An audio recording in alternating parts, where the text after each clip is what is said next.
भारतीय सेना का इतिहास साहस की कई कहानियों से भरा है। बहादुरी की कुछ कहानियां सामने आ जाती हैं और कुछ इतिहास के पन्नों में ही दफन हो जाती हैं। आज हम आपको शौर्य की एक ऐसी कहानी से रूबरू कराने जा रहे हैं। विदेशी धरती पर हिंदुस्तानी रणबांकुरों की ये वो वीर गाथा है जिसे नाम दिया गया ऑपरेशन खुखरी।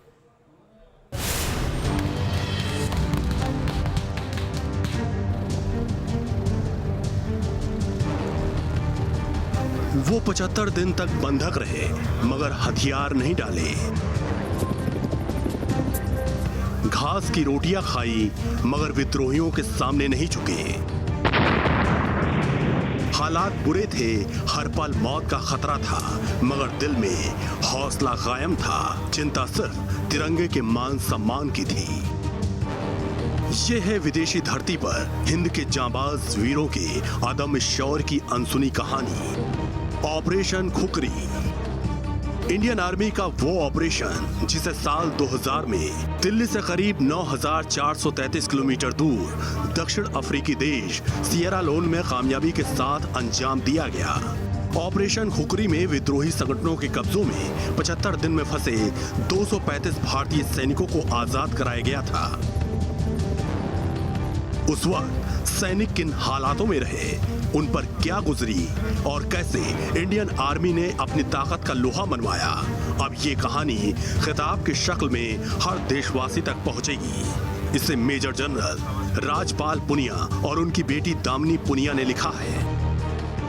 ये ऑपरेशन खुखरी जो था सर, इसमें आपने घास की रोटियां खाई, बहुत तकलीफ में रहे, लेकिन जो बाकी के देश थे 16 देश, उन लोगों ने हथियार डाल दिए थे। सिर्फ भारतीय सेना थी जिन्होंने डट कर मुकाबला किया और सबसे बड़े रेबल ऑर्गेनाइजेशन को पर कब्जा किया। ठीक कह रहे हैं आप, करीब 17 देश इसमें थे जिसमें से 16 ने हथियार डाले हैं और हिंदुस्तान का सिपाही है जिसने कि अपने देश की इज्जत के लिए लड़ाई लड़ी है और वापस इज्जत से वापस हिंदुस्तान आया। हिंदुस्तानी वीरों की ये शौर्य गाथा साल 2000 में तब शुरू होती है जब भारतीय सेना यूनाइटेड नेशन की शांति सेना के हिस्से के रूप में अफ्रीका के गृह युद्ध खत्म होने के बाद विद्रोहियों और सरकार में हुए समझौते को लागू कराने के लिए सिएरा लियोन गई थी। मेजर जनरल पुनिया उसी शांति सेना का हिस्सा थे मगर उसी वक्त 1 मई 2000 को विद्रोहियों के संगठन रिवोल्यूशनरी यूनाइटेड फ्रंट ने शांति सेना पर हमला कर दिया। ये हमला मकैनी इलाके में किया गया। एज अ डॉटर, फादर जो फौज में करते थे इतना कभी पता नहीं चला। कारगिल का ऑफ कोर्स सबको पता था, बट फादर ने जो सिएरा लियोन में किया है मुझे खुद 2020 में पता चला है। And I am very proud and more than proud, I'm very grateful and thankful कि my father returned home and that too with dignity। ये कौन सा बुक का पार्ट था जिसने सबसे ज़्यादा आपको टच किया इस पूरे ऑपरेशन का, being youth of this country not daughter? मेरे ख्याल से जब वो हॉस्टेज थे, जब मेरे फादर 10 दिन के लिए हॉस्टेज थे, उनके सिपाही कहीं और थे, वो कहीं और थे, तब उनके परिवार से पहले उनके दिमाग में अपने सिपाहियों की सेफ्टी का ख्याल आया। वो चीज मुझे सबसे ज्यादा टच करी। उधर सिएरा लियोन के कैलाहुन में गोरखा राइफल्स की 2 कंपनियों को सैकड़ों RUF विद्रोहियों ने घेर कर बंदी बना लिया।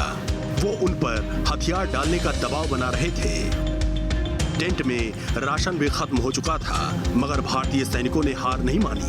वहीं भारतीय सैनिकों का दूसरा दल लगातार विद्रोहियों से बात कर रहा था मगर जब कोई रास्ता नहीं निकला तो विद्रोहियों पर हमले का फैसला लिया गया।